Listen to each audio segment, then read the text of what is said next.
¿Cómo están mis amigos queridos? Una alegría volver a encontrarnos para estudiar la palabra de Dios. En esta ocasión vamos a ver la parábola del hijo pródigo. Una parábola muy conocida, pero siempre aprendemos algo nuevo. Es por eso que vamos a dividir esta parábola en 4 partes bien breves para que podamos sacar las lecciones espirituales, las semillas homiléticas de esta parábola. Y a la vez, si alguien está viendo este video para alimentarse del pan de vida, mi deseo es que también pueda serle de provecho. Por eso vamos a empezar esta serie de 4 partes sobre la parábola y no podemos empezar sin antes hablar con nuestro Dios. Vamos a orar. Querido Padre que estás en los cielos, te doy gracias porque permites esta libertad que tenemos, Señor, de estudiar tu palabra que ha sobrevivido a lo largo de los siglos, Señor. Queremos pedirte en este momento, Señor, por aquellas personas que se están capacitando para la predicación, por aquellos que están alimentándose de tu palabra, Señor. Quisiera rogarte, Señor, que las palabras que se hablen en este video no sean las mías, sino que sean las tuyas, Señor. Y al leer tu palabra, Señor, que tu Espíritu Santo pueda tocar los corazones de los oyentes y de los que van a oír a los oyentes, Señor, a través de las predicaciones. Queremos rogarte que tu Espíritu Santo esté presente, Señor. Que quites toda piedra de camino, que puedas despejar nuestra mente y nuestro corazón en este momento para estudiar tu palabra. Te lo pedimos no porque haya algún mérito en nosotros, Señor, sino en el nombre de Jesús. Amén. Vamos a empezar con los primeros versículos de esta parábola y se encuentra en San Lucas capítulo 15, versículo 11. Vamos a leer del 11 al 13. 3 versículos, vamos a desarrollarlos y que podamos sacar el máximo provecho posible de estos versículos. Versículo 11. Jesús siguió contando. Un hombre tenía 2 hijos. El versículo 11 nos dice quién está hablando.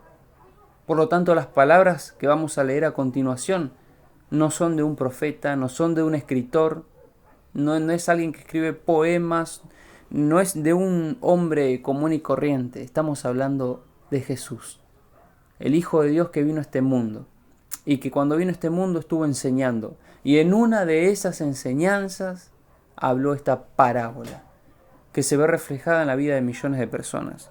Y Jesús comienza diciendo en la parábola que había un hombre que tenía 2 hijos.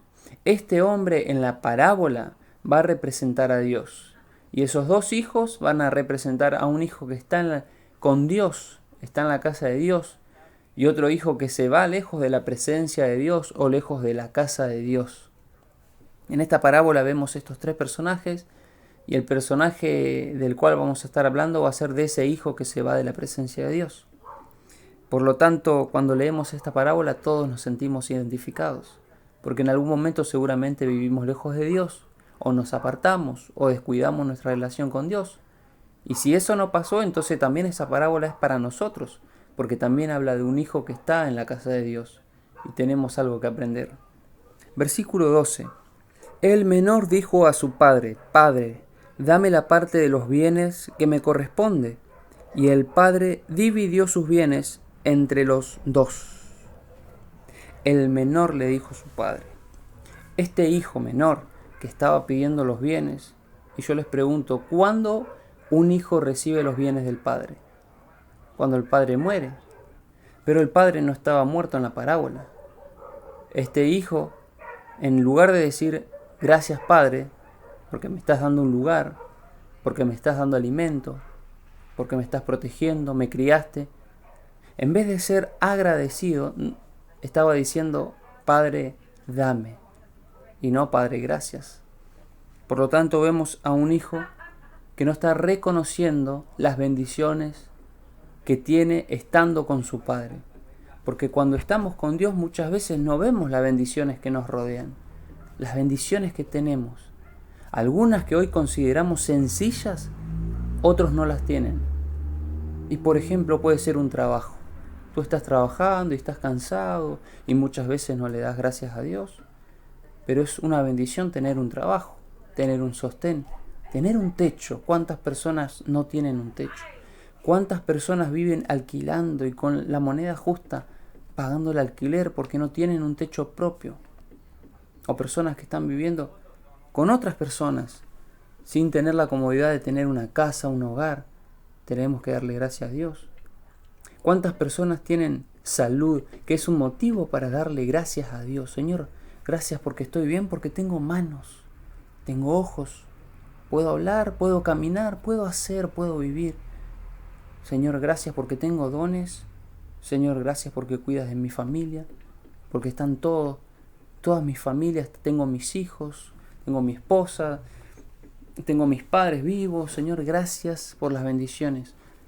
A veces las bendiciones sencillas, las que vemos todos los días, las pasamos desapercibidas y no agradecemos por esas bendiciones. Pero muchas veces sí estamos diciendo, Señor, dame, te pido esto, te pido aquello.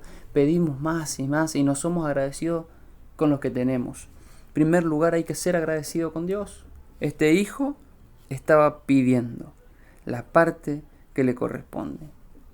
Y en el momento el padre divide los bienes, le responde a este hijo. ¿Sabes cuántas veces me ha pasado que no fui muy sabio en pedirle cosas a Dios? Le pedí cosas sin haberlas pensado dos veces. Y muchas veces Dios responde para que aprendamos la lección. No porque las cosas sean malas, las cosas que nos dan, sino porque quiere que en nuestra experiencia cristiana vayamos creciendo, aprendiendo. Y muchas veces hay que pasar por el fuego. Y cuando pasamos por el fuego la madera se quema, pero el oro es pulido. Por eso, querido, tenemos que entregarnos a los brazos del Señor, ser agradecidos y saber que Dios responde las oraciones. Cuidado con lo que le pedimos al Señor. Seamos sabios en la manera de orar al Señor. El padre dividió los bienes entre los dos. Y el versículo 13 nos dice, no muchos días después, el hijo menor juntó todo y se fue a un país lejano. Y allá desperdició sus bienes viviendo perdidamente. Un versículo muy interesante. No muchos días después, detengámonos en esas palabras. Una vez que el hijo recibió los bienes de su padre, rápidamente se fue al mundo. Se fue fuera, se fue lejos de la casa. Porque eso es lo que pasa cuando sentimos la seguridad de todo lo que nos rodea. Muchas veces en la experiencia me ha pasado que al tener justamente trabajo, salud, casa, amigos, entonces teniendo todo eso, uno dice, ¿para qué Dios si ya tengo todo? ¿Para qué buscaré a Dios si no necesito nada más? Pero querido, no nos damos cuenta del peligro que corremos en este mundo y descuidamos nuestra relación con Dios. Por eso no muchos días después, miren qué rápido uno puede alejarse de Dios cuando creemos que tenemos todo. El hijo menor juntó todo, porque también en el fondo del corazón hay miedo, querido. Y muchas veces necesitamos suplir ese miedo. ¿Y cómo se suple? Cuando uno tiene miedo de cómo será en el futuro, ¿qué hace? Empieza a ahorrar, juntar dinero. Cuando uno va a hacer un viaje, empieza a juntar y a juntar para que no le falte nada. Juntás para ida y vuelta, para alimentarte, para alquilar, te llevas plata de más por las dudas, plata para comprarte cosas. Muchas personas hoy en día confían en el dinero, confían en los bienes y juntan todo para hacer sus proyectos, sus metas, sus planes a futuro. Dependen del dinero, de los bienes que uno tiene. Y en vez de poner a Dios en primer lugar, están los bienes. Pero ¿sabes qué? Los bienes se terminan, se acaban, son pasajeros. El otro día iba viajando con un amigo que me dice, mirá qué linda casa. Y realmente era una hermosa casa. Vos la veías desde afuera y una casa hermosa, bien diseñada, los colores, las plantaciones en la vereda, en el patio, era todo perfectamente diseñado. Pero ¿sabés cuál es el problema? Le digo, esa casa hermosa sigue estando en este mundo de pecado. Y es un problema que las cosas estén en este mundo de pecado, en este mundo pasajero.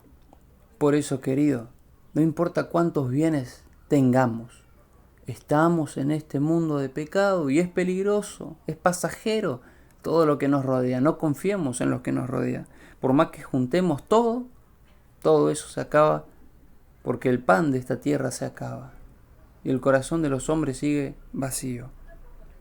Y se fue a un país lejano, ni siquiera pensó en estar cerquita por las dudas, decir, no, está bien, me aparté, pero yo sé que voy a volver. No, se fue lejos de la casa del Padre este hijo pródigo, y dice el versículo que desperdició sus bienes viviendo perdidamente.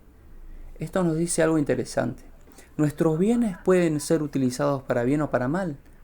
O le damos utilidad a nuestros bienes o no. No hay ningún problema con hacerse una casa, con construir, si uno utiliza la casa para la obra de Dios, para reunirte con tus amigos, estudiar la palabra, para invitar a las personas necesitadas a comer en tu casa, para darle un lugar. Pero tú también puedes utilizar tu casa una vez terminada para tu propio placer, para que vos vivas más cómodo, y no dedicás tu casa al mundo prácticamente. Escuchás música que no tienes que escuchar, tratás a tu familia como no tenés que tratarla, no la utilizás para invitar a comer al necesitado, para compartir la palabra de Dios al que tiene sed de Dios. Podemos utilizar nuestros bienes para bien o para mal, y el hijo pródigo utilizó los bienes para mal. Los desperdició, vivió perdidamente. Querido amigo, qué triste es vivir perdidamente. Sabes que hace un tiempo atrás, cuando yo era más pequeño, conocía la palabra de Dios, pero no vivía como tenía que vivir. Y recuerdo que en un día donde tendría que haber ido a la iglesia, me invitaron a ir a pescar. Y me fui a pescar. Y cuando llegamos al lugar donde íbamos a pescar, era una laguna profunda, los chicos empezaron a meterse al agua, mis vecinos, mis parientes, éramos un grupo importante de chicos, y ellos empezaron a meterse al agua. Se iban hasta una laguna nadando y venían, y yo no sabía nadar. Y en un momento ellos me insistían, Misael, metete a nadar, vamos, nosotros te acompañamos. Y yo decía, no, yo no sé nadar. Y mi vecino me dice, dale, vos agarrate arriba mío, subiste arriba mío que yo te voy a llevar, y todos los demás van a ir alrededor tuyo. Entonces yo dije, a ver, voy arriba de mi vecino que sabe nadar, me voy agarrando, todos van alrededor mío, ¿qué me puede pasar? Y nos metimos, y así salimos a emprender ese viaje de 50 metros a una islita, y ahí habíamos salido, mi primera experiencia metiéndome al agua. ¿Sabes qué? Muchas veces en la vida, cuando nos rodean los amigos, cuando tenemos los bienes que necesitamos, emprendemos esos viajes lejos de Dios. En los momentos que tenemos que estar en la casa de Dios, en los momentos que tenemos que estar decidiéndonos por Cristo, nos vamos para el mundo y vivimos perdidamente. Pero siempre hay una oportunidad, y yo quiero dejar esta historia, dividirla en las 4 partes que vamos a estar teniendo esta historia, porque yo siento que fui un hijo pródigo. Y cuando sentimos eso, también estamos más agradecidos de haber vuelto a nuestro Padre Celestial. Te espero en la segunda parte. Que Dios te bendiga.